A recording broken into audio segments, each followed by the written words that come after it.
I actually, instead of doing that, I want to actually responding to your email, Carlos. Yeah, last time you email us that you address concerns that there have been a sort of policy deficit within these 2 decades. Yeah, because last time our country profile Indonesia,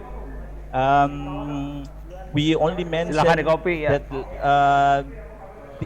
the regulations about telecommunication from 1999. So it was already over 20 years. Yeah. So I want to give some updates about regulations because precisely these sessions it is called policy dialogue. I understand that on Monday afternoon we are talking about regulation. It is really not an ideal time to do it. Yeah. So please don't fall asleep at the back. Yeah. Up. Yeah. So you and I want to talk about it. So it's giving you an update.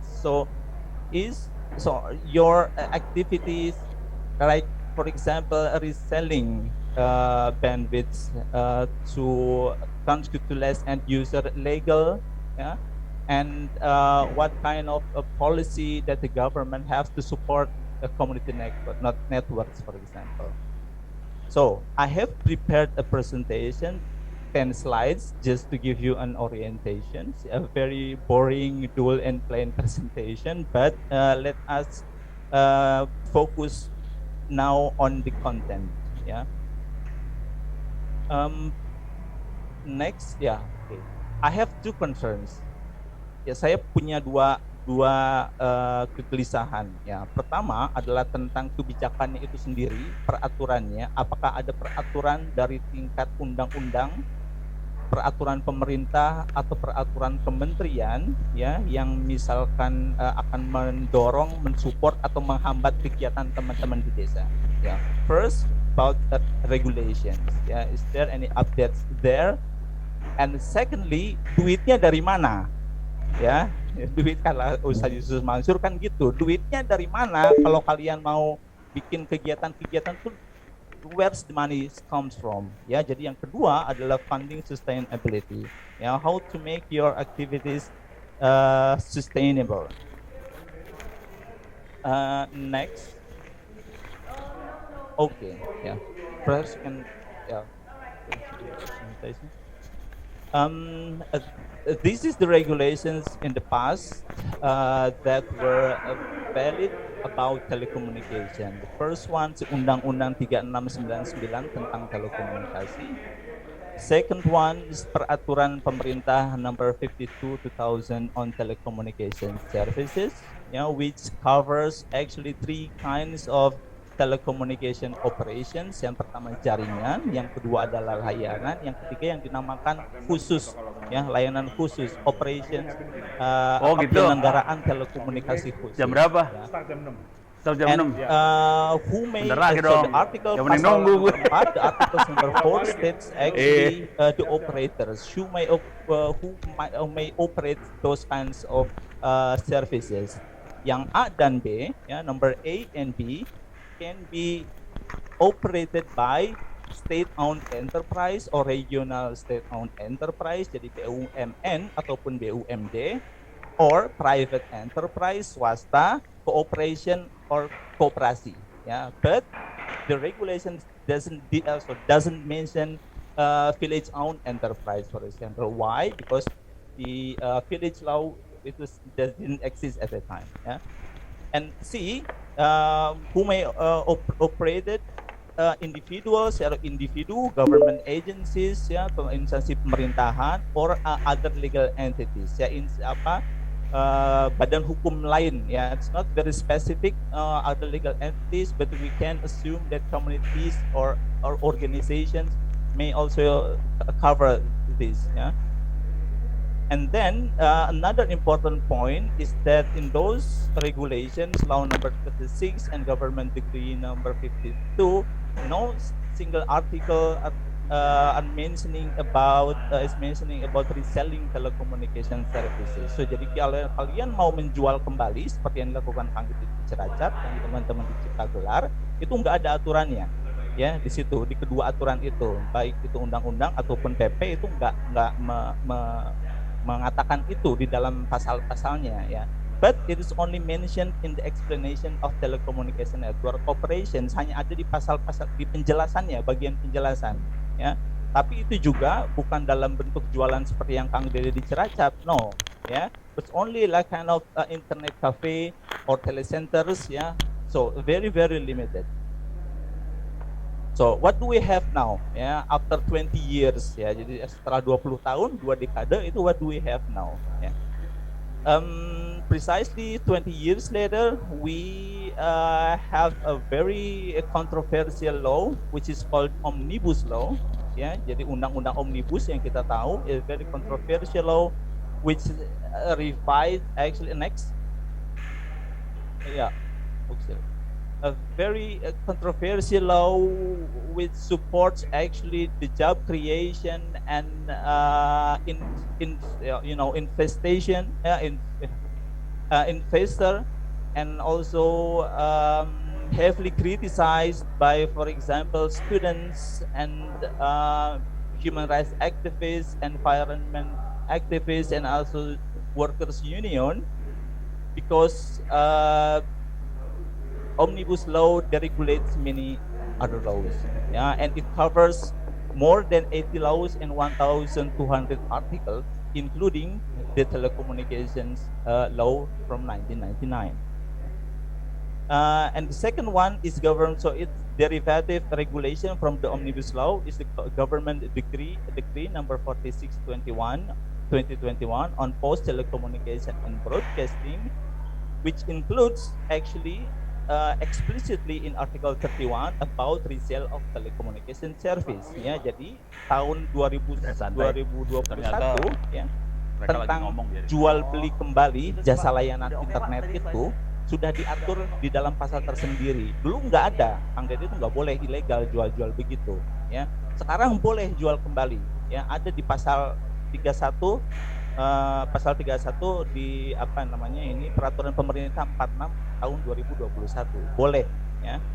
And then the Ministry of Communication Information or Informatics issue a regulation on standards for business activities and product standards bla bla bla. Namanya di situ adalah klasifikasi baku lapangan usaha Indonesia or Indonesian Standards for Business Field Classification, which classifies actually the business of reselling services ya. Jadi sudah ada klasifikasi bakunya ya di dalam KLBI 61994 ya. Jadi boleh sekarang resell.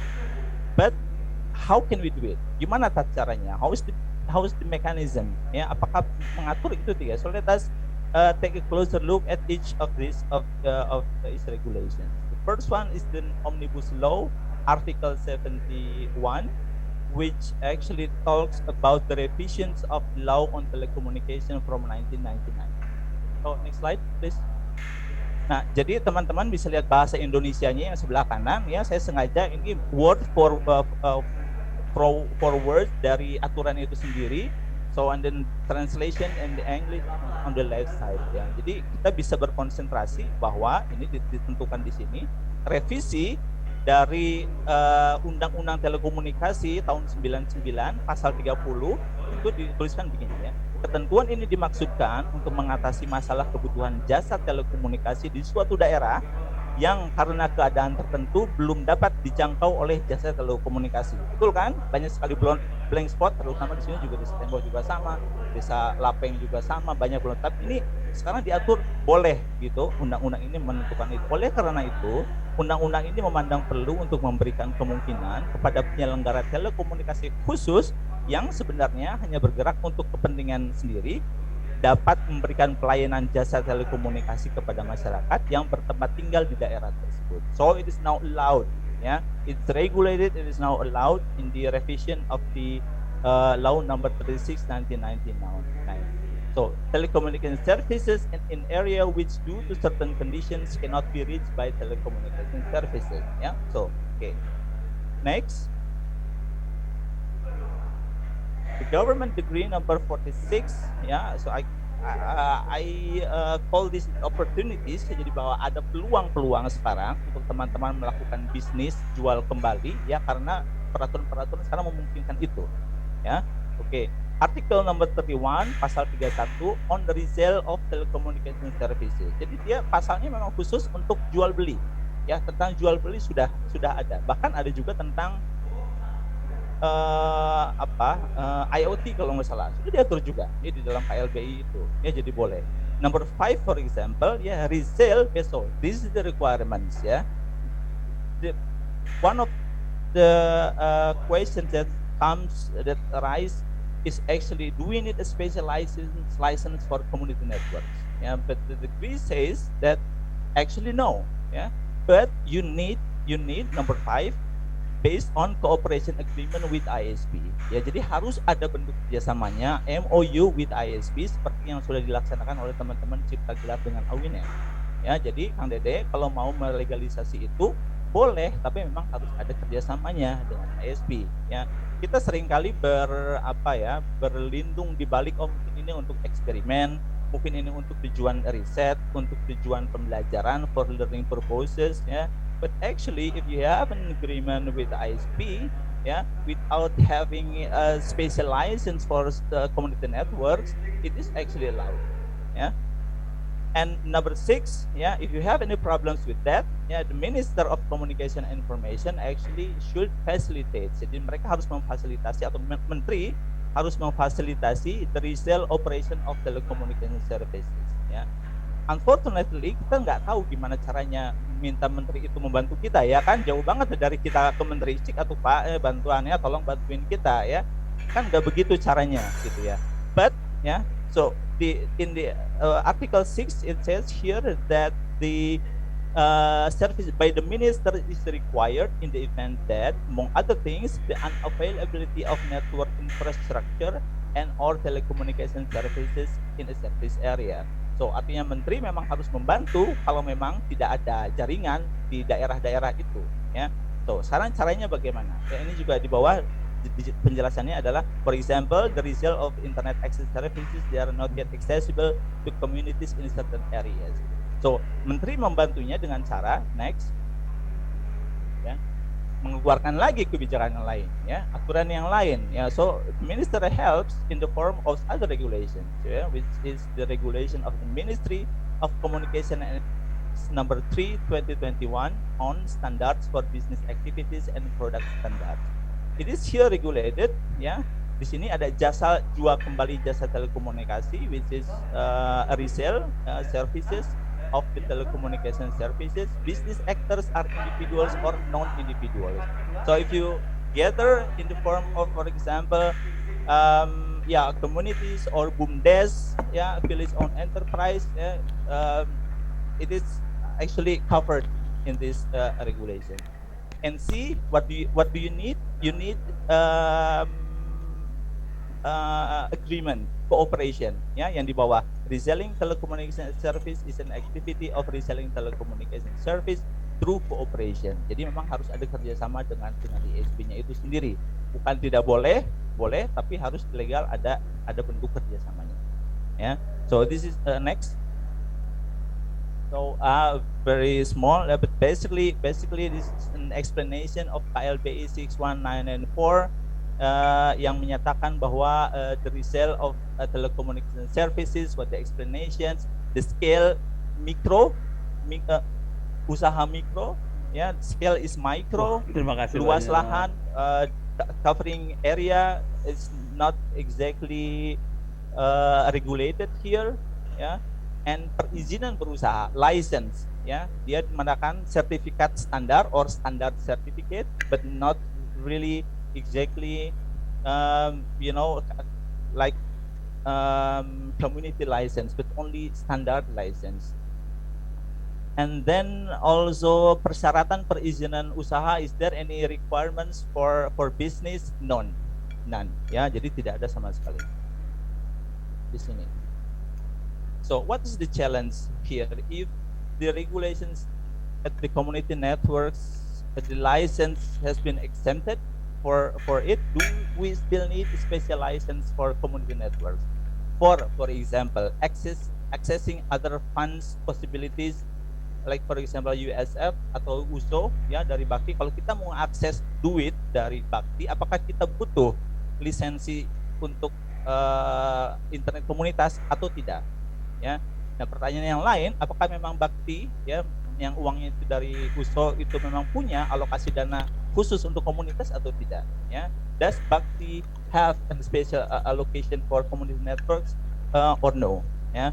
So I want you or Philanthropy, it's German terms, maybe, maybe, give us, as a comparison, so how it is in other countries, yeah, in Argentina, in Kenya, or in Canada, for example. How do those communities access USF?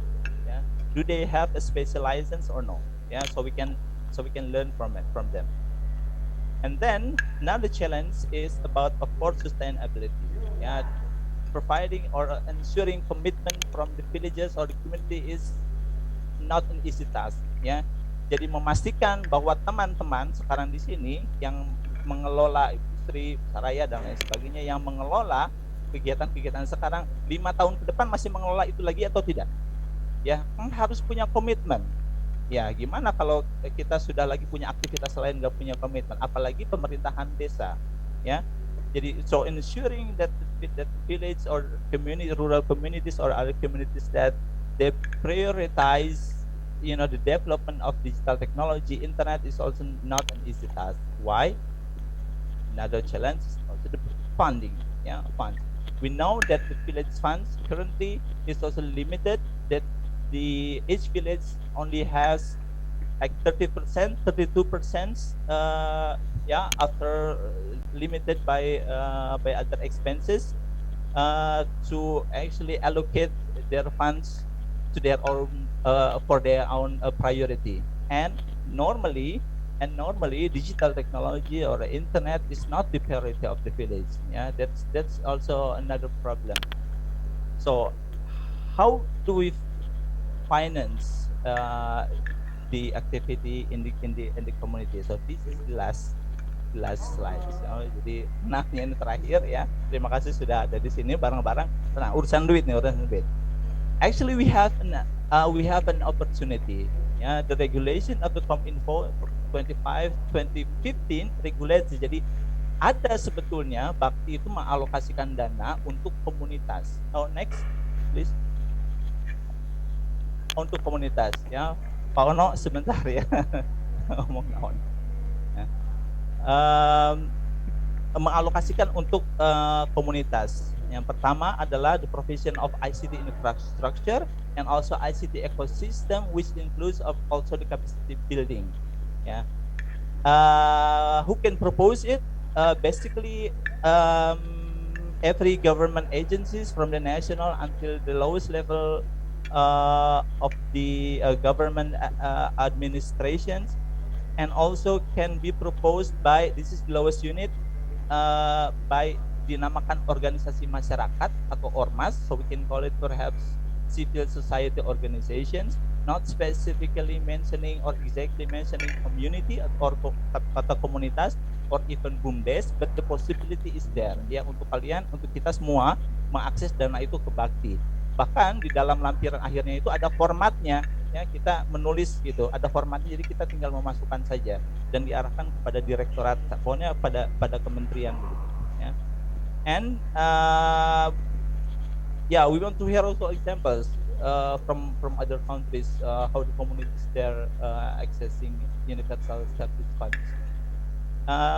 I think that's it. Yeah, this is the last slide. I hope it is understandable. Mudah-mudahan dapat dimengerti. Ya, saya tahu bicara tentang, untuk saya sendiri bicara tentang polisi kebijakan itu bukan hal yang mudah. Ya, tapi paling tidak the general message is pesan umumnya adalah ada pilihan atau kemungkinan funding dari pemerintah untuk mendanai kegiatan-kegiatan teman-teman di wilayahnya masing-masing selain dari yang sudah disediakan oleh Common Room dan kawan-kawan begitu ya. Tapi itu lagi-lagi kita memerlukan cara yang lebih mudah untuk mengaksesnya. Bagaimana caranya itu kerja kita nanti ke depan lagi untuk mempermudah itu ya, secara komunikatif mungkin dengan modul dan lain sebagainya untuk akses itu.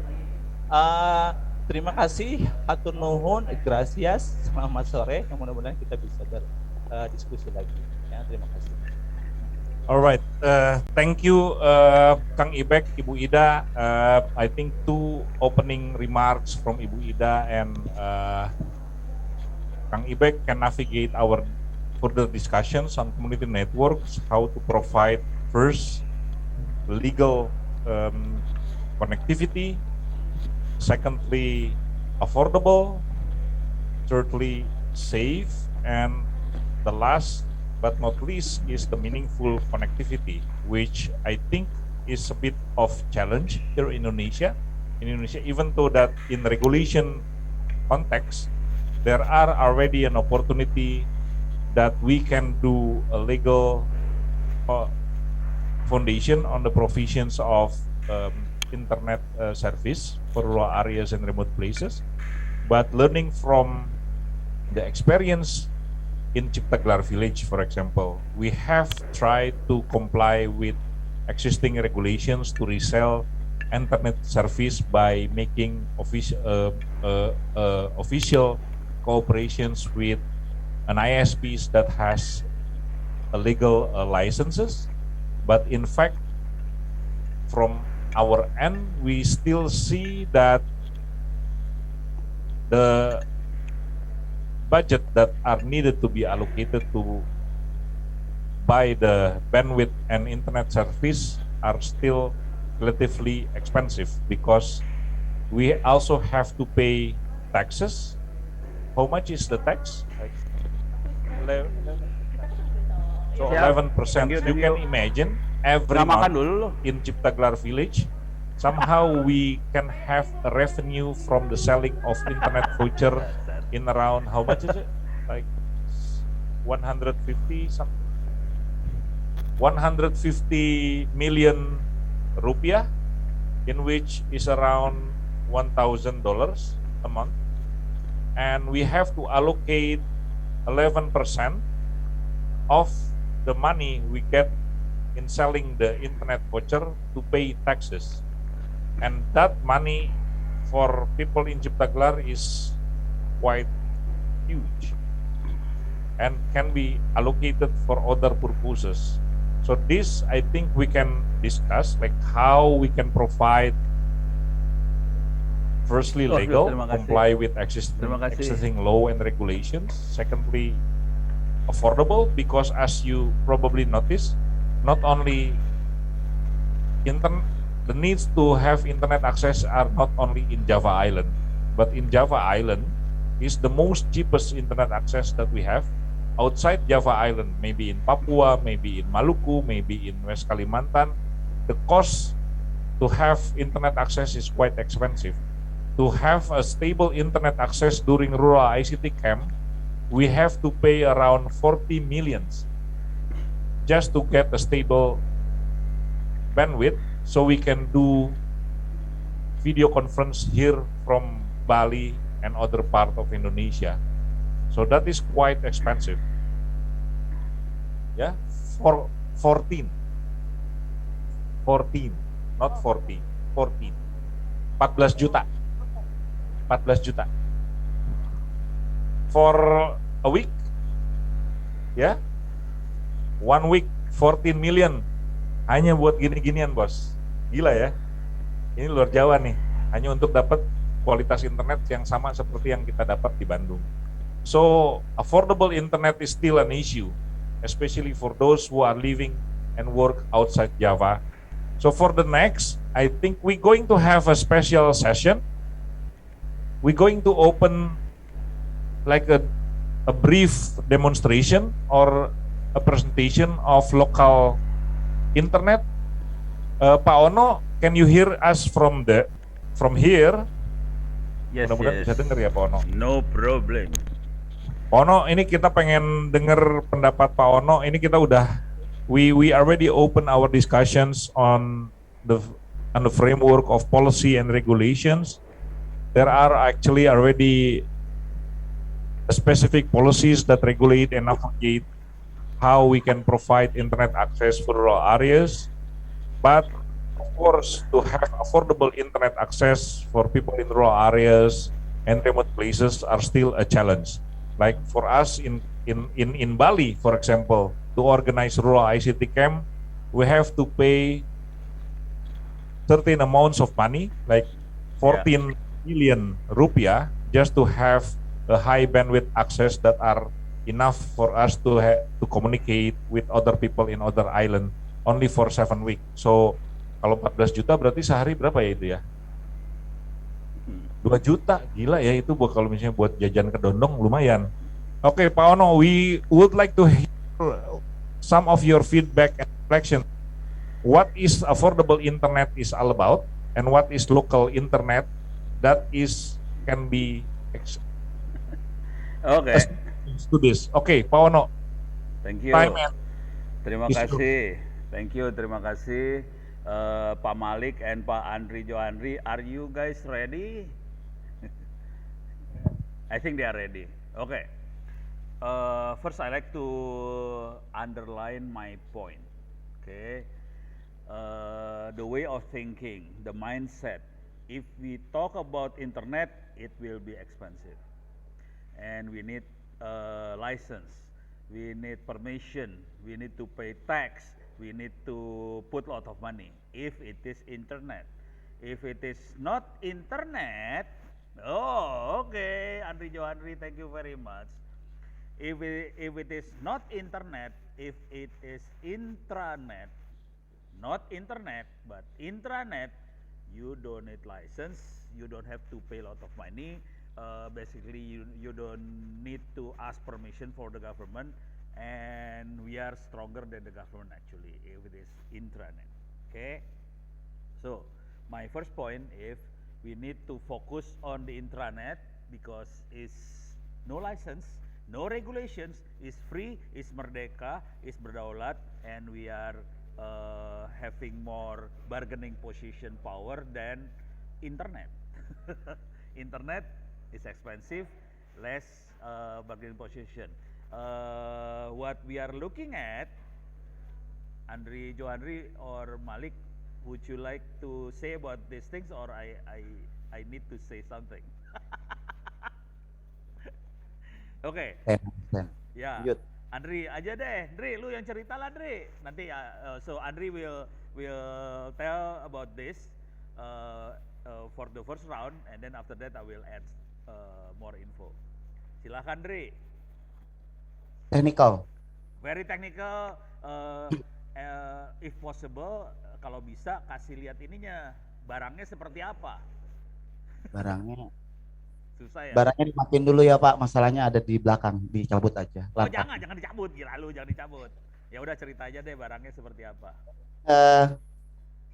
Ini adalah server lokal yang bisa diakses secara intranet.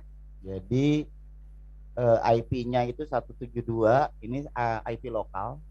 Dan ini servernya tidak menggunakan server yang kita pikirkan. Jadi kalau kita pikir server itu adalah barang yang besar, ini adalah sebuah USB yang langsung cukup dimasukkan ke dalam USB, di-connect. Kemudian di-run, dijalankan, langsung jalan menjadi server. Oke, ini di komputer atau di apa nih sekarang? Sekarang ada di komputer Pak. Komputernya apa? Komputernya abal-abal. Oke.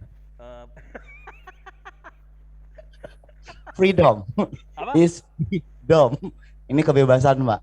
Oh, sorry. Komputernya prosesornya apa?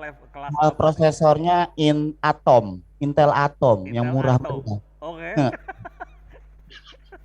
Oke. Harga berapa kira-kira? 1,5 juta, Pak. Oke, 1,5 juta sudah jalan ya. Oke, lanjut silakan. Jadi modal flash disk aja. Flash disknya sekarang ada di satu ya. Buat teman-teman itu berapa giga yang itu ada, flash disk berapa giga itu? 16 giga Pak. 16 giga. teman-teman kalau mau ngopi silahkan di copy ke Andri Johandri sama Pak Malik ya. Itu versi bisa di copy ya. Free, gratis. Terus kalau bayarnya pakai doa aja. Lanjut, Dri. Di aplikasi ini teman-teman tidak perlu lagi repot untuk setting server karena sudah tersedia e-learning, alamat e-learningnya di Moodle. Jadi kalau mau masuk nanti ada diberikan passwordnya. Kemudian ada wiki di sini masuk juga. aja deh, masuk coba, masuk. Wiki cerita global dulu, bener ada wiki, oke terus. Oke, ada wiki dan yang terakhir itu adalah perpustakaan. Jadi buku-buku sudah tersedia di sana. Nah ini jadi buku, tidak perlu lagi install. Di download deh bukunya kasih lihat dulu. Oke Pak, saya download salah satu pelajaran fisika. Wes berat. Cepat. Lebih cepat daripada internet ya. Perhatiin, itu buku gede banget loh. Cepet loh downloadnya. So kasih lihat biar pada nafsu. Download buku lagi yang lain, ini buku gede-gede loh, hati-hati. Coba lihat ada size-nya nggak sih? Ada berapa gede? Ada size-nya di atas 19 mega. Kita cari yang gede aja, yang gede. 22 Pak. Ada 38 mega Pak. Ya 38 mega. Coba kita lihat berapa cepat Kita downloadnya. hitung dalam waktu ya Pak. 1, 2, 3. Oke. 4, 5, 6, 7, 8, 9, 10, 11, 12, 38 13. mega Pak. 38 mega dalam beberapa detik. Nggak sampai 1 menit udah ke download. Nah, silahkan dilihat bukunya. Kencang saudara-saudara. Tidak usah bayar, ini pakai doa bayarnya, jangan khawatir. Dan ini bukunya tidak nyolong ya saudara-saudara. Kemarin saya dimarahin sama Bintang 2 di Lemhanas. Pak Ono nyolong buku ya? Enggak, ini nggak nyolong, ini dari Diknas gratis. Mantap. Ini buku. Coba lihat, ini beres ya buku. Coba lihat inilah wiki. Ini Wikipedia. Coba kita search. Ini Bali deh, Bali. Ada nggak Bali? Ya enter. Klik aja Bali. Nah, jadi anak-anak bisa belajar ini ya. Diklik lagi apa aja diklik lah. Tembok ada nggak tembok? Saya pengen tahu. Tembok. Desa Tembok ada nggak? Kayaknya nggak ada sih. Ayan tuh. Tembok Banjar. Itu, oh itu ya? Hah? Oh bener ada Ih keren. Oh keren, ada kan? Silakan diklik lagi apa aja dah. Cari yang lucu-lucu. Kalau peserta mau ngasih saran boleh dah tuh. Mau nyari kotanya apa, desanya atau apa boleh. Nggak ada? Pemalang atau Pemalang. Oh jangan Ono Wipurbo, nggak ada. Ono mah nggak ada. Oh, ada juga. Oh, ada sialan tuh brengsek.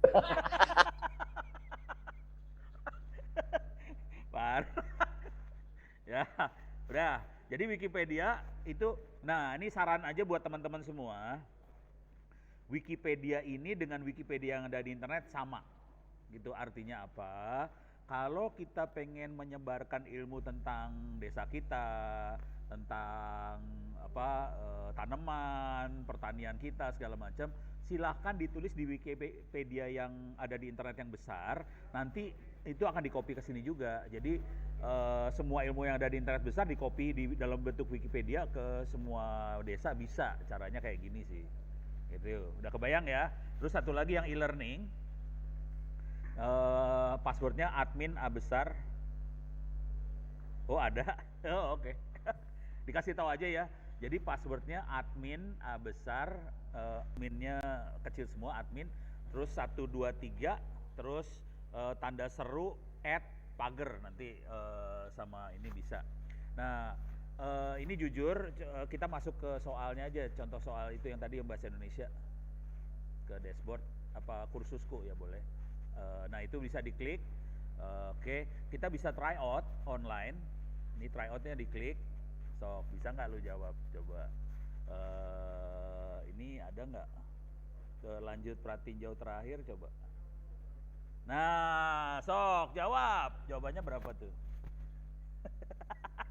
Pukul 4.30 Dini bangun dari tidurnya. Jawab bareng-bareng, woi. Jawabannya nomor berapa ini? Jawabannya? Ada 15 soal dan ini waktunya kalau nggak salah 30 menit atau berapa lah lupa saya. Ya udah jawab sembarang aja lah. Ya, sembarangan Pak, B. Pengen tahu. Selanjutnya.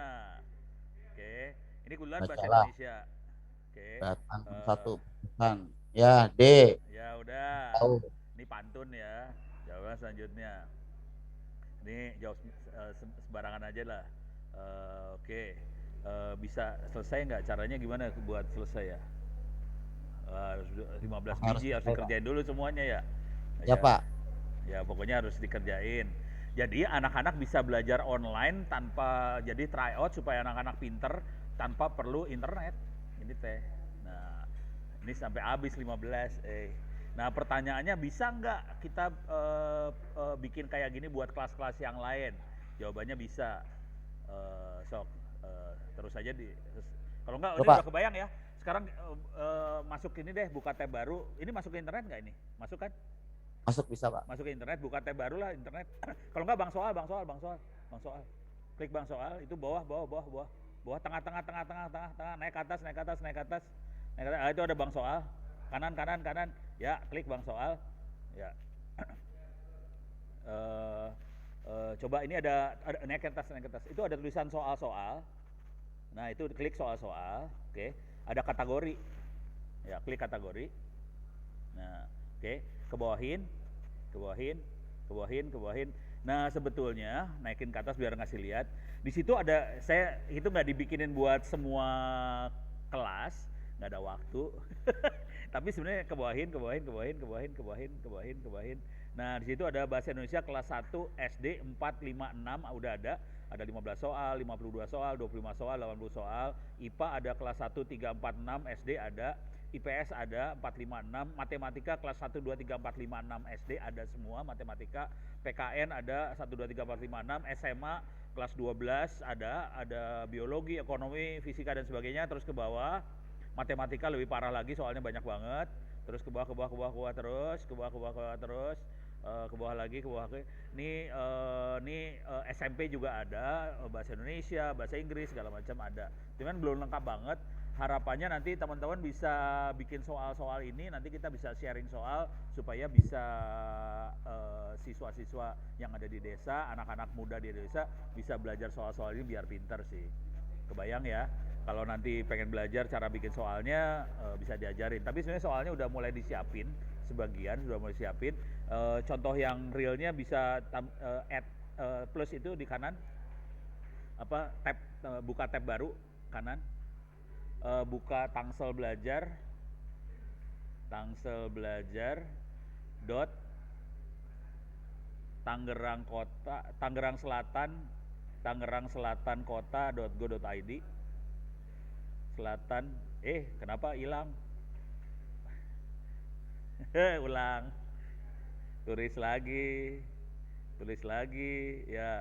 Tangsel Belajar, Tangerang Selatan, kota.go.id,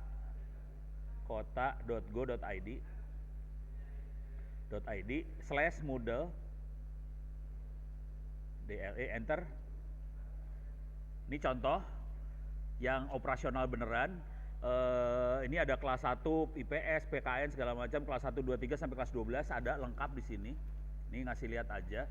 Dan ini inisiatif dari pemerintah Kota Tangerang Selatan supaya anak-anak di Tangerang Selatan bisa pinter, mereka bikin tryout online gratis. Nah, sekarang gimana caranya supaya anak-anak ini nggak usah ngeluarin kuota, nggak usah bayar internet buat akses ini semua. Pemerintah Kota Tangerang Selatan bikin wifi gratis di kelurahan, kecamatan supaya anak-anak bisa pakai wifi lokal tadi bisa akses ke sini. Jadi selain kita bisa akses lewat internet, lewat wifi lokal juga mereka bisa akses ke tryout online ini gratis. Jadi kalau boleh disarankan kalau ini levelnya udah level kota ya, bukan desa lagi. Bayangkan level kota aja berpikirnya seperti itu. Dia berusaha supaya bikin internetnya pakai intranet, bukan pakai internet. Kesalahan fatal kita adalah kita berusaha bikin internet. Itu yang bikin kacau semuanya, jadi mahal, jadi harus pakai izin lah apa segala macam. Sebetulnya kalau kita pakai internet, intranet, itu semua nggak ada sih. Ini contohnya bisa Anda lihat dari pemerintah kota aja Tangerang Selatan, dia bikinnya intranet bukan internet, dan dia bikin seperti ini. Kalau kita ganti mode, buka tab baru lagi, coba Tangerang Selatan Kota itu sama Tangsel Belajar dulu, Tangsel Belajar. Tangsel belajar, Tangsel belajar, Tangerang Selatan kota.go.id. Slash modelnya, slashnya diganti jadi, ya modelnya diganti jadi lupa pustaka kali. Pustaka, enter. Oh salah, pendidikan. Pustakanya diganti pendidikan. Pendidikan. Akses. Nah, kok coba ganti modelnya. Oh, berarti bukan. Coba ganti library. Pustaka dulu. Oke. Coba pendidikan. Pendidikan. Masuk. Itu ada BSE. Ini lebih lengkap daripada yang 16 GB. Ini ada SD, SMP, SMA, buku-bukunya bisa di-download semua sih. Ya banyak lah. Oke, Pak Ono, Yes. I think we can continue with the discussions. Okay. We somehow Yes. get the ideas that intranet versus internet. Affordable internet and free access to intranet. Yeah. And I think this can be seen as an alternative practices, how we deal with expensive access to connectivity. Yeah. Do you think this kind of practice will be regulated also in the future? No. Okay. The point for regulator is very simple.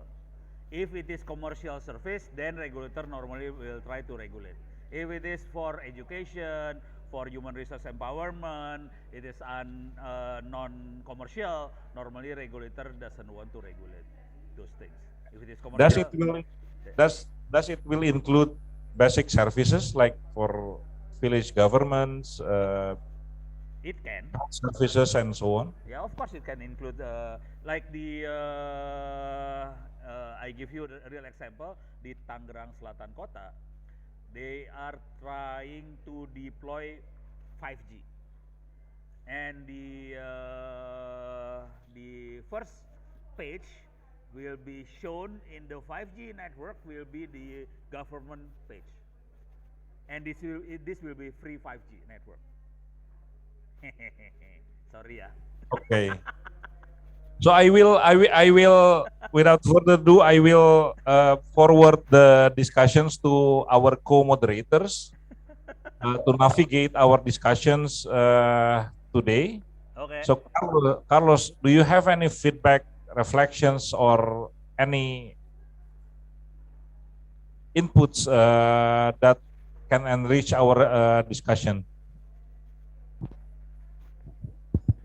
Hi. Well, thanks, Ibu Ida, Ivek, Ono. Yes. Thank you much for the presentations. At the end of the day, we are talking. I mean, this was a more technical solution. The other one was more a discussion about what we all know about the internet, how it can be done in a legal way, and how we can get funding for it. And at the end of the day, whether one solution or the other, if we are about local innovation and local needs, would be chosen by the community, no? And it's important that there are alternatives and options for the two of them. And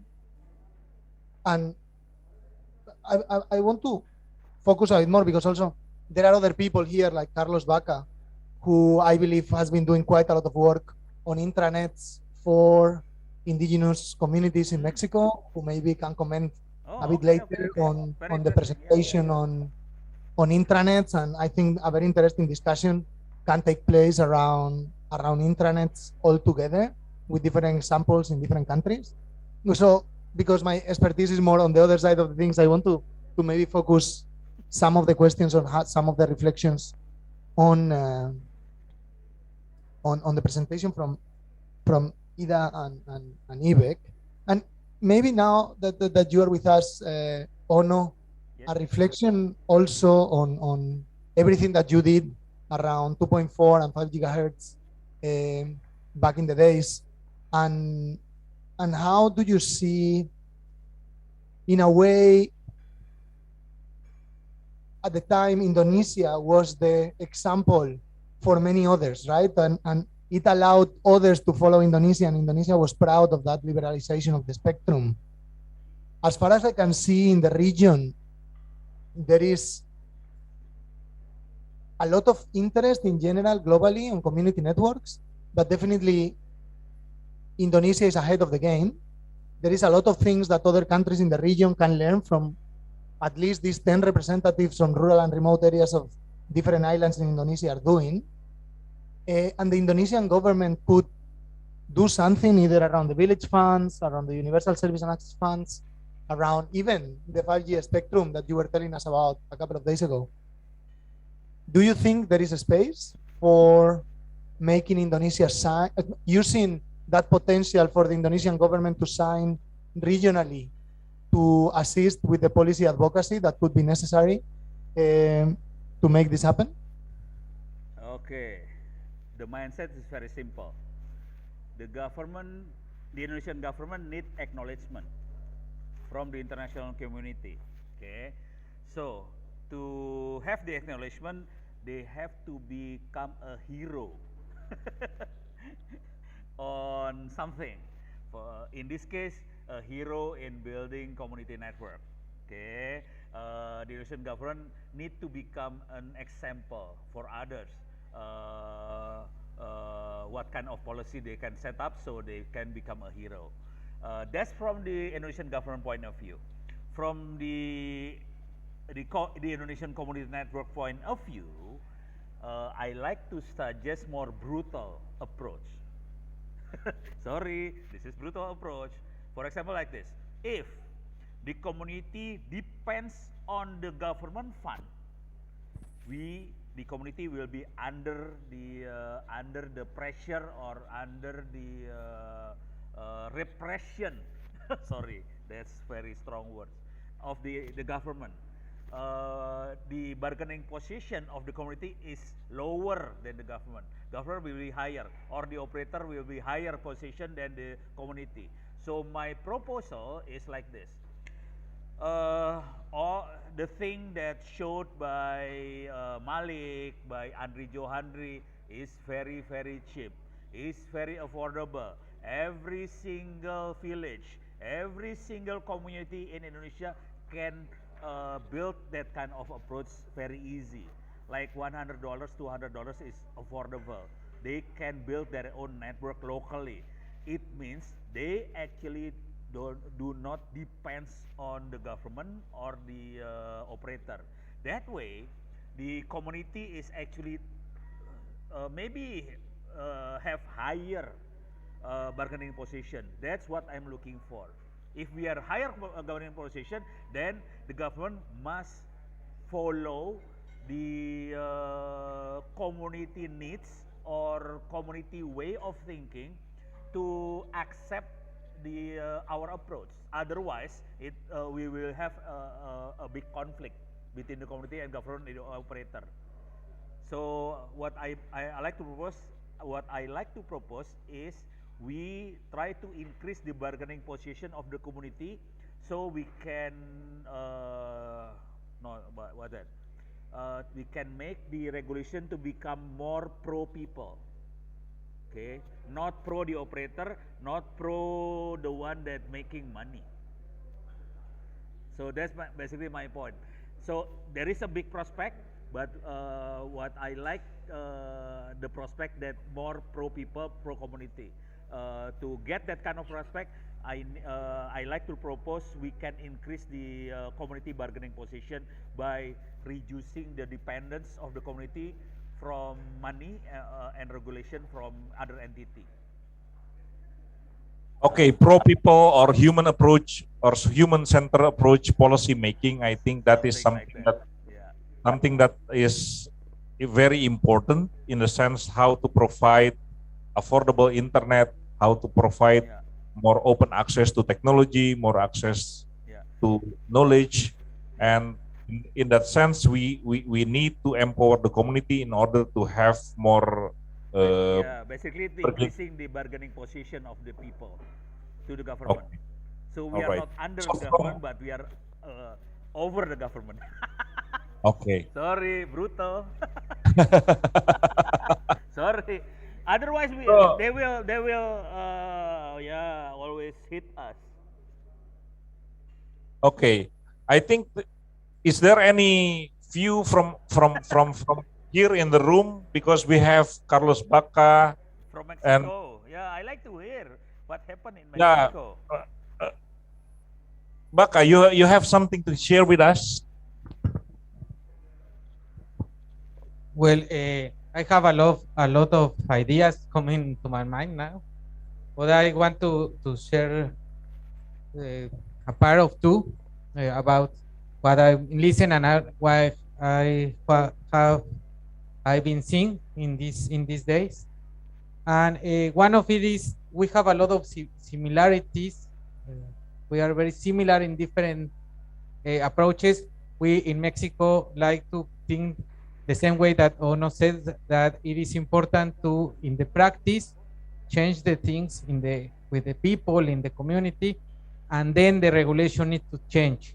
Yes. Not thinking that the important thing is to change the regulation and then everything goes well, and Exactly. we have a very beautiful community networks around Yeah, the. So this is the experience we had with the, for example, with the GSM network in Oaxaca, in Mexico. We have a mobile network. It is the only one in the world that operates right now with this 2G generation, and now we are moving to 4G. Sorry, because Is we this have community network? Is your mobile network is community network or commercial operator network? no, it's a community network. Community network. Oh, okay, okay, okay. Yes, yes. It is composed by one organization. Wow. Okay. Okay. One big organization in who is made by 17 communities Wow. who Okay. operates their own their own mobile network. Which So frequency they are you are like using? a little like small operators. I'm sorry, What frequency are you using? sorry. The frequency? It's Frequency? 850 megahertz. Oh, oh, okay.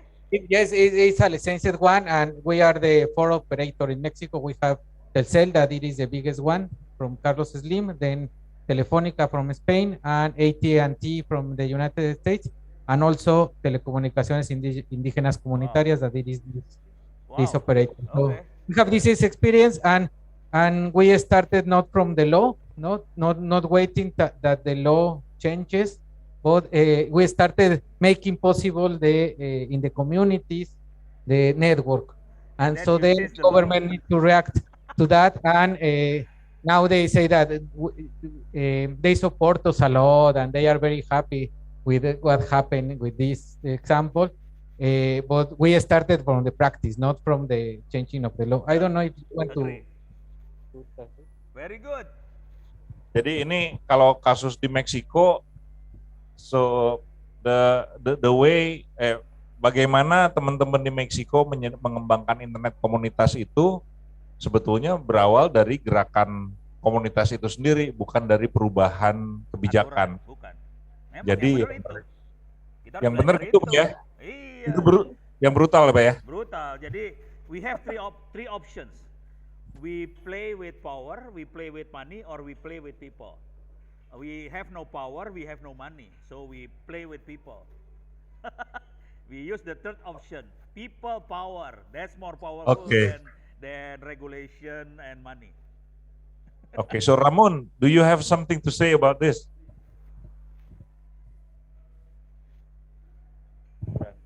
I like it very much, that example. And when you mention regulation pro people, and also, yeah, probably the most valuable asset that is needed for build whatever, not only telecommunication infrastructure, is not the money, is the people and their time, their skills, and it's actually the challenge is to provide to bring the value where sometimes very often when talking about business models and everything, people think in money, and actually the most valuable asset is not going to the bank and get a loan, but to mobilize the brains of the people that are already there, and there we can be very rich in those terms, the people itself.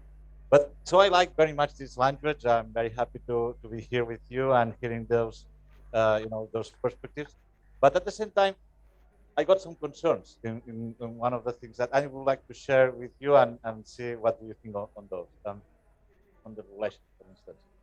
It's a bigger step forward also to get access to the universal access fundings and so on. But when we are hearing, because we had some bad experiences on that idea about, okay, let's allow the, when you were mentioning about opportunities, okay, let's allow us what you were calling special operators in those areas when there is no interest from the commercial ones. I think it's very, the intention of course is very well, but at least, as well, it will become somehow a trap, depending on how, and I don't know if you have thought about that. I mean, because, okay, if for being allowed to, let's say, exist somehow, or be recognized, it is required that there is no commercial interest, what happens is suddenly the commercial interest operators change their mind, and they say, no, we are interested in going there. Yeah, because they see the Happen at market. your house.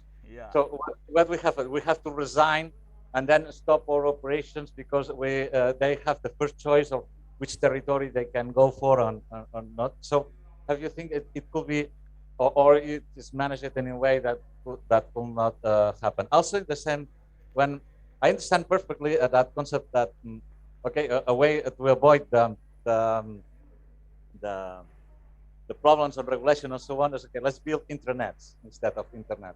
Of course, I mean it's a trick that works, but we somehow how we cannot or try to avoid to give up, to surrender and give the internet in hands of either the governments of the big corporations, Yeah. and we as people be out of it. So how to solve that? And that's what the questions that I would like to raise and get your comments. But thank you very much for all this discussion, and I'm very happy of being here now. Thank you, Ramon. You still have something to say, Carlos?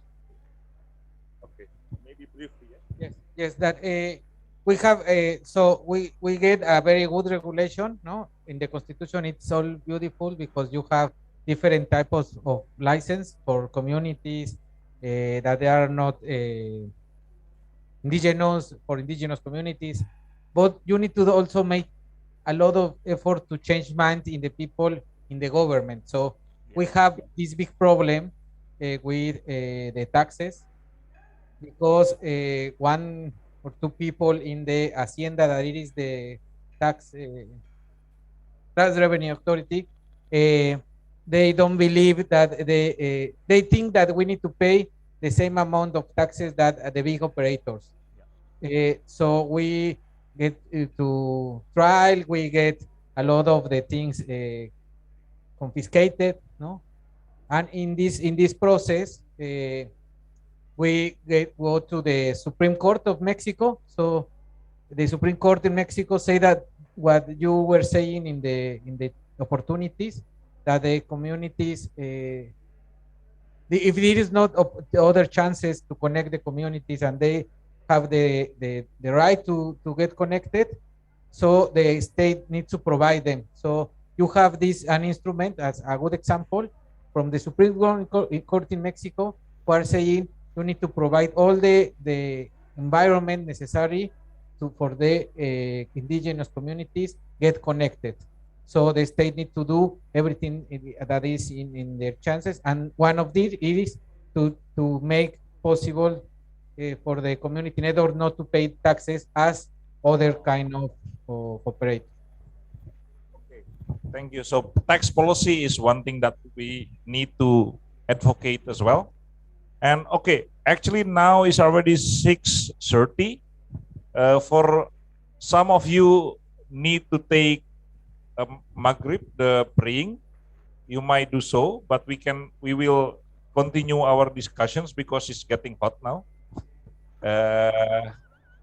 Our maybe our participants from western part of Indonesia maybe still have also the time to continue our discussion. So I think policy in telecommunication service is one thing, tax policy is another thing, and I think people power and people ability to build their own telecommunication infrastructure is one thing that we need to support somehow in order to bring further development of community networks in the future. We also would like to hear more from participant here. Shalini, you have something to say? And actually in the online, we have Pak Puji and also Abah Ugi Sugriana, the chief leader of Ciptagelar Indigenous Community. Abah Ugi, apakah bisa mendengar suara kami di sini? Mudah-mudahan bisa ya, Abah Ugi ya. Ada bagus Kang. Siap. Konten ke sadayana Pak Ono, Om Jo, sadayana anu tos hadir. Sampurasun. Aturan. Rampes. Sip. Okay, so Abah Ugi from West Java is also joining us. Amazing. So Abah Ugi mungkin disampaikan secara singkat. So after this, Abah Ugi secara singkat, internet yang murah untuk warga adat kumaha menurut Abah Ugi? Apakah warga adat perlu akses internet murah? Kan sekarang internet di Ciptagelar mah sudah ada tapi pajaknya mahalnya banyak. Menurut Abah kumaha ya internet murah ya Bah? Raras tadi nguping di sadayana kenaan intranet sareng internet karesan untuk di Kasepuhan Ciptagelar walaupun ya masih mahal tapi alhamdulillah udah bisa menikmati jaringan intranet walaupun ya istilahnya perjuangan anak rada panjang tapi ya kanggo ayeuna panginten anu tadi atos didugikeun ku Pak Ono ya eta upami direalisasikeun kanggo intranet kanggo sakola-sakola anu aya di Kasepuhan eta cocok pisan kareresan kanggo ayeuna mah panginten jaringan anu di 5 desa alhamdulillah terus kabangun ya kapayuna mudah-mudahan tiasa langkung nyebar deh kanggo ka warga sadayana kirang langkung sapertos gitu Kang gerilya terus ngereuyeuh terus nikreuh terus Siap Abah. So Abah Ugi he is the chief leader of indigenous community in Ciptagelar, already built local infrastructure that connect and provide service in around 5 villages in Ciptagelar. Thank you for your hatur nuhun Abah. So Shalini, we would like to hear for some of your experience in India. Yeah. If I may, Shalini, before you go, if so there is something just maybe to contextualize. You tell everything you want about your experience, but something to contextualize. The very same fact of reselling implies that there is something to resell. That means that you have some sort of an internet connectivity close by from someone that then you can resell. What happens if that connectivity is not there? What happens if, and I think Shalini and Cervelots in particular have a very particular experience about how to get to the internet and bring it home when the reseller is far away and they cannot resell anything because there is nothing to resell. Okay, thank you. Most of the things Carlos has like contextualized it properly. So what we have a community network called CowMesh, community owned wireless mesh network is what we call. So we started as long back. Our main interest of starting the community was like intranet services, not internet based. There was many challenges why we never considered internet because in 2013-14 was the time when we had started and there was only 2G services available and our area is the valley area under the mountain, the villages are there.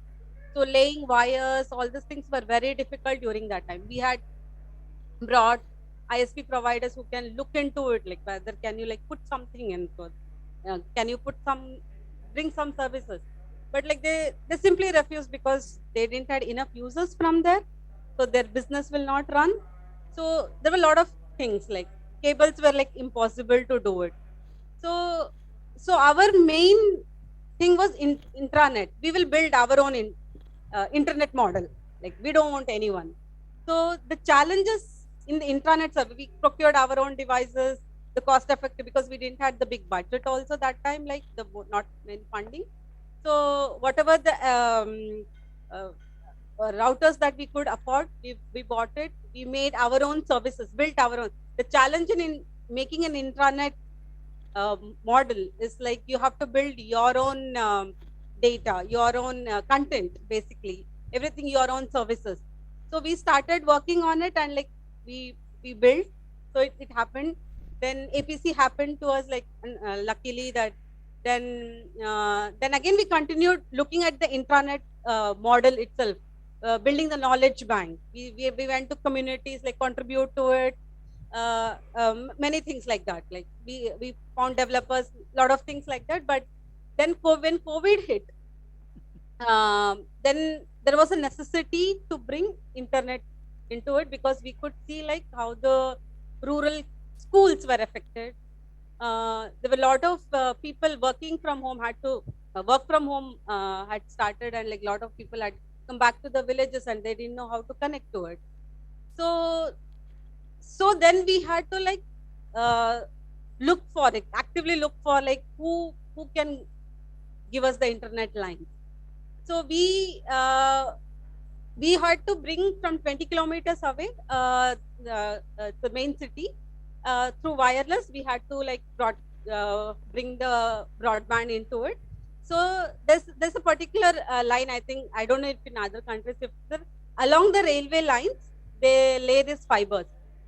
So we found out that service providers who luckily like from where we can broadcast to the village through the wireless atop of the tall building, he agreed to it, and we got some whatever the data bandwidth they had with them, we got the service to our village and started distributing free. We are not the ISP providers, but like we are buying it and giving it to the people for free.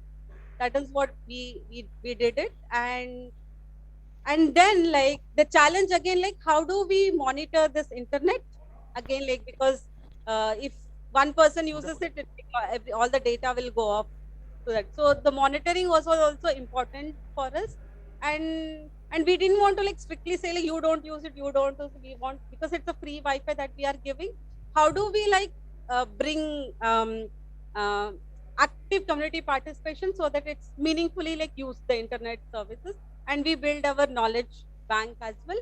So we introduce activities to them, like if you do certain things like barter systems, if you like bring vegetables for this old woman in the village, then I'll give you like some 10 MB of data, or like the password based systems we had, so I'll give you the password and have a control on it. Like. So this barter systems we included, and then we introduced small activities in the village, like a lot of youngsters to participate, because that was very important for us. Like they know a lot of things and they can do a lot of things, and because they had like come back to their village, they didn't know what to do, but like they all wanted everything, whatever is available, everything they wanted. So we started including introducing youngsters, and like started livelihood activities in our village, the craft activities that was affected in COVID, which was but like we had to reintroduce craft in a different way so that the women from the community was benefited, and through that like it helped maintaining our network also, because the whole setup is a free service for them and maintenance is very much required. And we brought in women, like introducing livelihoods and things that we did, and a lot of like outside local school people like who were interested in the rural village, so how they build services and bring back data, not data, like the content and biodiversity, local resources what are available around us. So through that we started building the knowledge bank. Now, so we were doing all this in the physical activity, physically doing the workshops, But now we want to convert into a digital space where we can sell the vouchers. Selling is not like we are giving selling internet vouchers, but introducing education through this vouchers. So we will introduce like, can you identify this tree, or like, can you solve this math problem, or can you like do something. So if that, so that data we will collect and we will give a voucher to them. So let them use the internet in whatever way they want, but it's not like big internet for them, like a data that we are giving, but like education introduced in this captive portal format is what we are trying to do. Thank you. Okay, very interesting approach ya, how intranet and internet services in local context somehow require community, very strong community engagement and participation, and building that is more harder to build the internet itself ya. And okay, so I think we can also continue with our discussions in more broader context.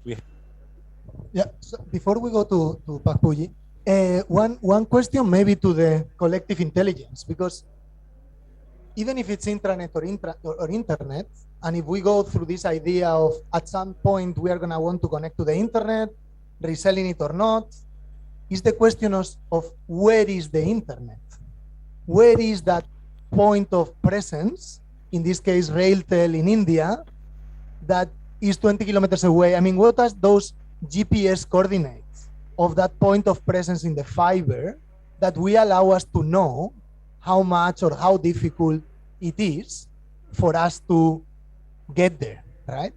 Some colleague of ours, Steve Song, who some of you know, have been working quite a lot in this Open Telecommunications Data Initiative that is about engaging with operators to publish in open data format their point of presence, because it would be much easier to design your network if you know where is that wholesale internet service provider, right? Is there something like that in Indonesia? How is there a map? I mean, oh no, you map everything. I mean, your wiki the other day amazed me. Is there something like that? I mean, is there public knowledge available about where is the closest point of presence to the internet for any given community or for any given desa who wants to connect or extend the internet from a given point? I think that's a interesting point as well. Oke, mungkin Pak Ono atau dari sekolah internet komunitas Malik, Mbak Erni nggak ada ya? Oke. Malik, Mbak Erni aja Pak. dah, jangan Ono. Ono, kalau untuk point of presence ini kita banyak caranya ya, kalau untuk di Indonesia ya. Iya. Oke, maybe the time is yours, Pak Ono. Okay, thank you very much. Actually, I like to highlight Pak Ramon point first. It's very true. It's very dangerous when the market grows up. If the operators show the market, that's happened in cyber cafe. In 2000, we struggle to educate the Indonesian using cyber cafe, and then the market grows, and then the operator take over the market. So it's very dangerous. So and then we lose basically. So if the internet community wants to survive, I think we need to make sure if the market grows, we make what's that fence, so the market will be majority owned by the community. Otherwise, the community will gone, and everything will be exploited economically. And that's also my concern. Okay, I hope we can build some sort of fence so it will be safe. Now, regarding the point of presence or point of contact, it's very easy. Oh, wow. I'm not allowed to share screen. Operator, maybe you can open access to Pak Ono. Share screen? No, not yet. Okay, basically we have maps for fiber optics as well as map for cellular network. So yes, we have those maps. Fiber optics is submarine cable submarinecablemap.com. We can see the fiber optics maps. Okay, thank you. Okay, so let me go to this one. Submarine cable map. Okay, this one. So we can see the fiber all over the world, including Indonesia. And the other one is the NPerf I showed you yesterday. NPerf. So yes, we have those maps.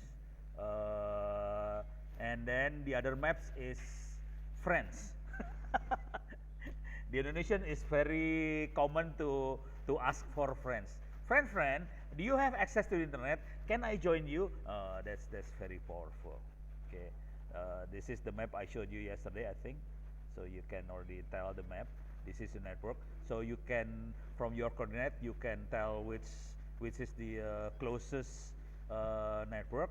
But from the submarine cable map, okay, this one. We can tell, let me show, can I zoom in? Okay, I can zoom in. For example, the Eastern Indonesia, we have this network. Okay, I click this network. Can I click this one? Oops, I cannot click. Normally I can click. Let me see if I can click. Okay, this one. See, it will tell you the owner, and from the owner we can trace into how we can contact and so on. So yes, it's not that difficult to. Is it cover until the cover? What do you regional mean? level, Pak Ono? Regional level, it's international level. Oh, that one This is all over the world, the whole world level. But we are lucky in Indonesia because we are lots of island, lots of sea, so the cable is not far away from the land. So the cable network is not far away. Unlike, for example, Australia, for land network is more difficult. We are quite lucky for Indonesians. So okay. I hope that's answered a little bit. Back to you, Pak Gustav. Okay. So, is there anyone who want to put some remarks on this? I think it's quite broad discussions that we have today, yeah, from policy, practices, alternative approaches to finances, and we also actually have Pak Puji. Yes, I've been very patiently listening. Okay, Pak Puji, hopefully you can hear us I can. from far. Maybe you can also give some remarks from the standpoint of ITU. Sure. How, in terms of policy and regulations in providing internet access to the last miles, especially for the underserved area. Okay, maybe you can put some remarks on that. Thank you. Well, first of all, I would like to congratulate you and colleagues for organizing the Rural ICT Camp and bringing colleagues from all over the world, and more importantly, having Professor Ono Purbo here on board. That's quite a treat. Congratulations for that. Now, first of all, it's really, I think it's heartwarming to see how colleagues have been doing their best on the ground, given all the constraints and limitations, but also in the context of progress being made in Indonesia quite tremendously on the communication. Now, on the part of ITU, talking about being very broad and not very specific, of course, our commitment is to connect everybody to the internet, right? That's the whole point of having the internet as a development asset. And in that regard, ITU is exerting its convening forums, the government, and all, and then engaging with colleagues like Carlos from APF and others to all the possible means and ways to connect communities to the internet. To be rather specific, the newest development that we have, and Pak Ono must also have noted this, in Rwanda, in Kigali, in June, one of the resolutions that came out from Rwanda was that we need to develop more diligently indicators to determine where the communities are connected and how. This is a very important part. At the end of the day, all the arrangements will seek to make sure that everybody have access to the internet anyway. And in that regard, in the G20, this was also further highlighted, where Indonesia was the president for the Digital Economy Working Group, that all kind of connectivity measures need to be exerted to make sure that connectivity becomes a determining factor and supporting factor for pandemic recovery and catching up with the SDGs. Now, in other conversation, Kang Gustaf, we're talking about the last mile connectivity. About 3 weeks ago, we did a training on last mile connectivity, including colleagues from the business, from Kominfo and others. Orang nggak ada lagi. And then I think I will not take much time on that. I just would like to highlight what was raised by Carlos just now with regard to the presence on the ground. Carlos, I think you noticed from my presentation the other day that in the case of Indonesia, we promoted the interactive map for school connectivity. And I would like to draw the analogy that the same could be done with rural connectivity. What happened is that we utilize ITU databases, which uniquely involves the private sector and other operators and so on, to determine the telecommunication networks in Indonesia, where the presence, where the points, where the submarine cable and all that. That's and on the supply side. Now on the demand side, we invited Ministry of Education to provide the school data, which is the physical presence of the school, and supposedly also the internet capacity, and maybe along the way with the intranet capacity, as Pak Ono was mentioning. Now, if we replace variable of school with villages, then most likely we should be able to assist the mapping of the presence of connectivity at the rural level. And on the basis of that databases, now this is the interesting part. The interactive map will definitely, at least in my mind, assist the decision makers and policy makers to determine which area are dense, which area are moderately connected, and which area are not connected. I think we already know from the government of Indonesia that about 15,000 villages or some sort are yet to be connected one way or another.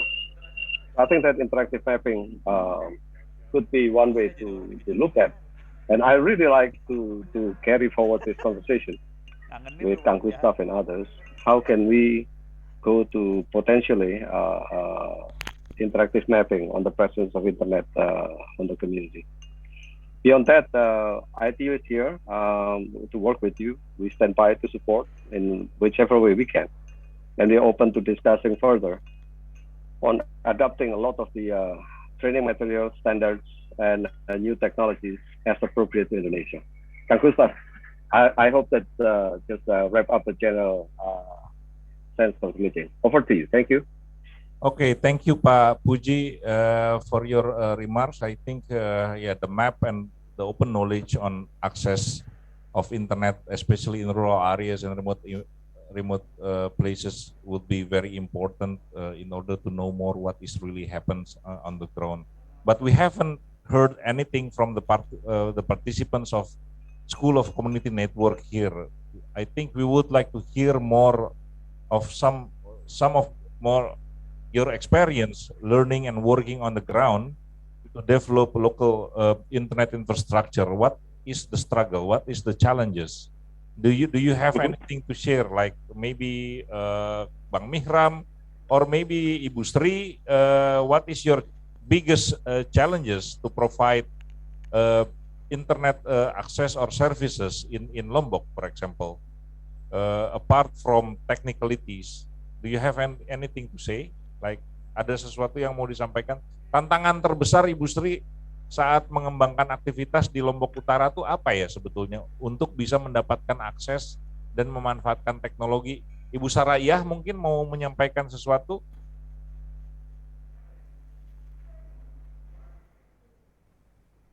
Ya, ada hambatan atau tantangan atau mungkin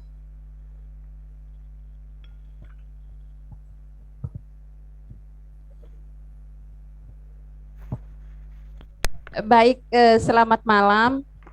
Jika berbicara soal tantangan, memang di dalam setiap program yang dilakukan itu nihil kalau tidak ada tantangan. Jadi tantangan yang kami rasakan fokus pada kelompok Udang Fename ini adalah pertama itu soal SDM kami sebenarnya, di mana kita kelompok Udang Fename lagi-lagi saya informasikan bahwa mereka berasal dari kelompok perempuan akar rumput yang memang dari segi pendidikan pun maksimal SMA.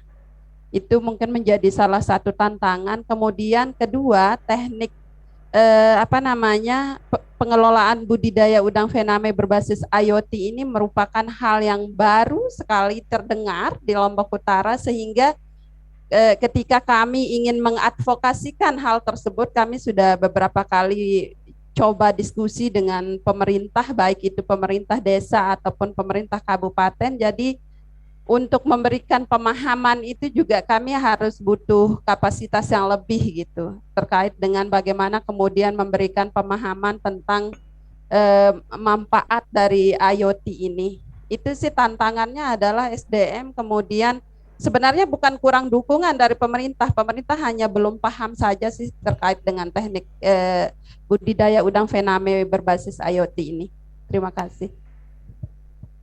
Oke, terima kasih Ibu Sri. So Ibu Sri is sharing us a bit of her experience in adoptions of IoT technology in order to help the smallholder women fishermen, especially to cultivate shrimp.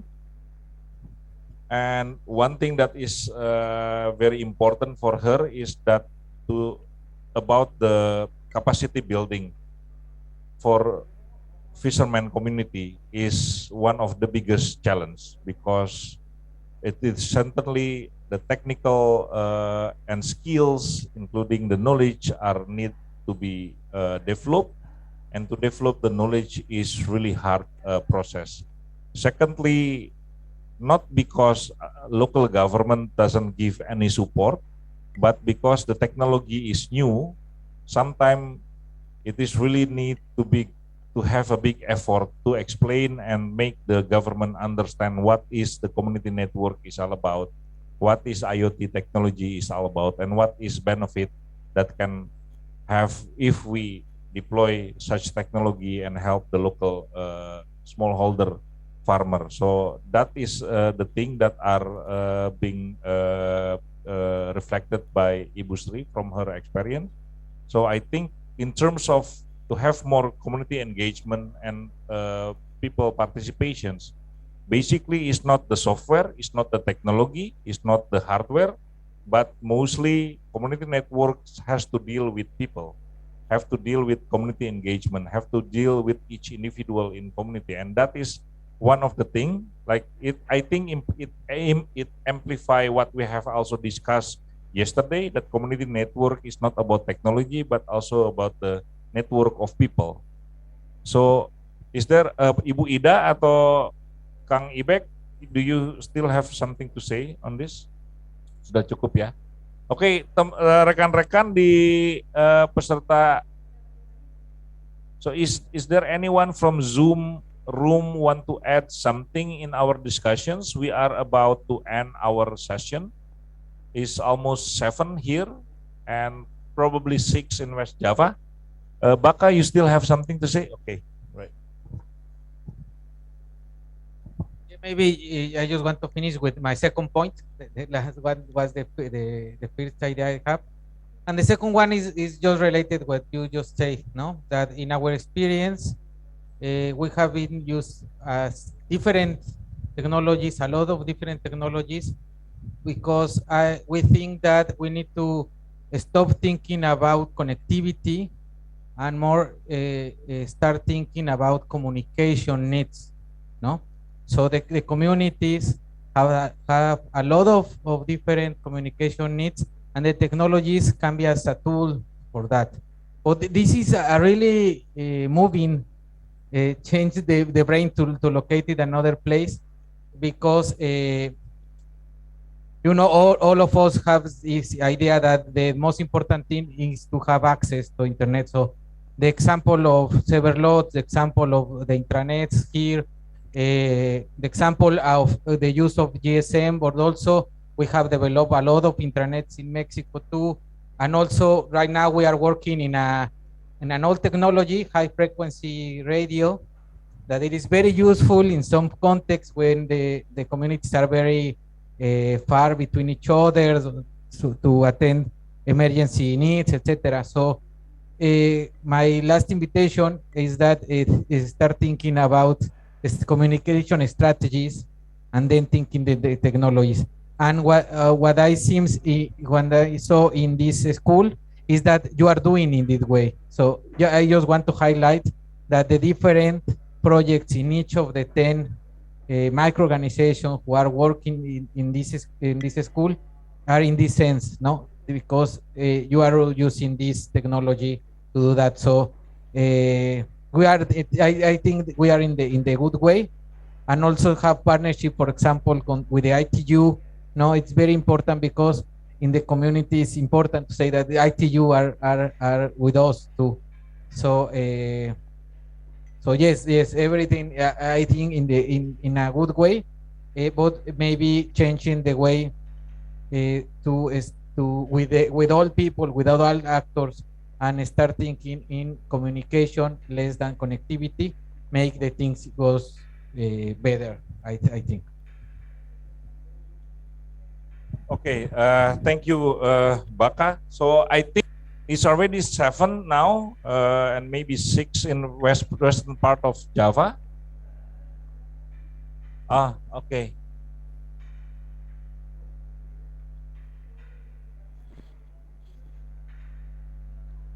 Yeah, there is a hand from British Council, like.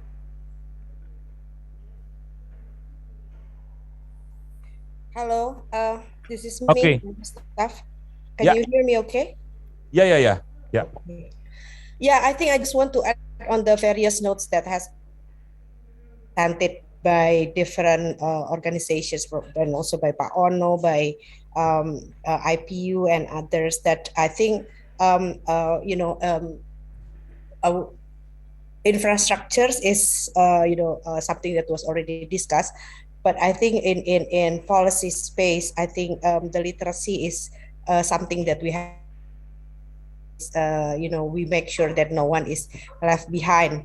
We understand from the COVID situations that we had learning loss because of the inability to with technology, and I think for us in the SIDP, we are in the skills for inclusive digital participations, we are doing this in we can learn is that when we provide digital literacy to the most vulnerable groups, it helps them becoming more resilient for women, for disability, and also for young people, learners, so that they are able to catch up with the educations and the learning process that they have to understand. So I think the infrastructures and then follow up by the right digital literacy skills, especially paying attention to the most vulnerable groups. I think this should be included in the policy space. And also I think apart from having different projects, having a group of community of practice working in this space, working in the space of digital technology, like or the community of practice of people who are sharing their knowledge about digital literacy at the village level, at the rural level very useful. We understand that the Indonesian government, for example, we have the national framework. However, the specific attention given to people with vulnerability for young learners, women, and also for people with disability is something that I think we have to catch up, and especially also in the area.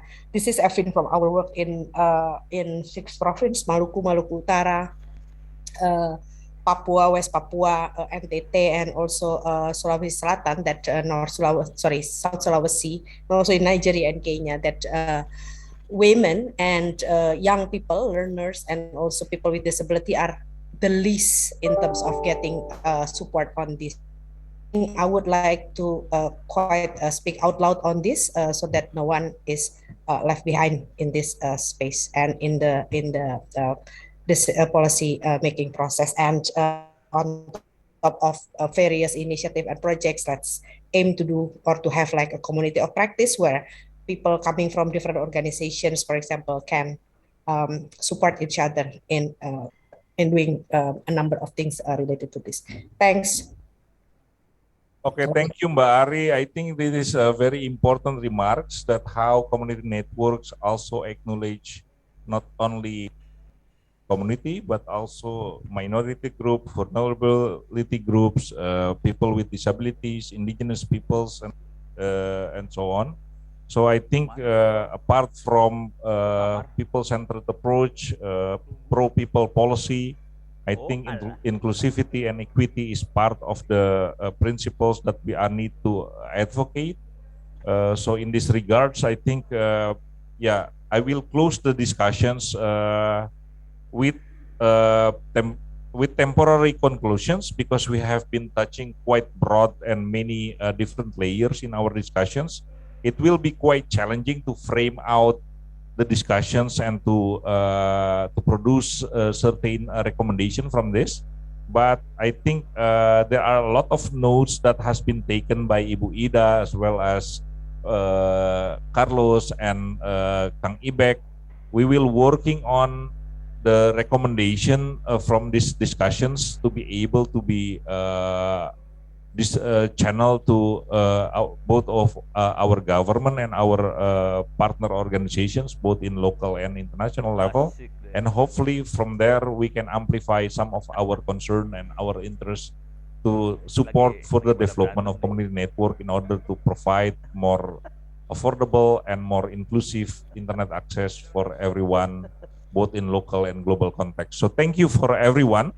Thank you for participations, both online and offline, and hopefully we can keep on continue our discussions and our effort to provide sustainable and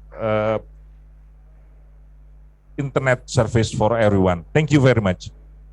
Merdeka! You know what is Merdeka in Indonesia? Freedom! Merdeka!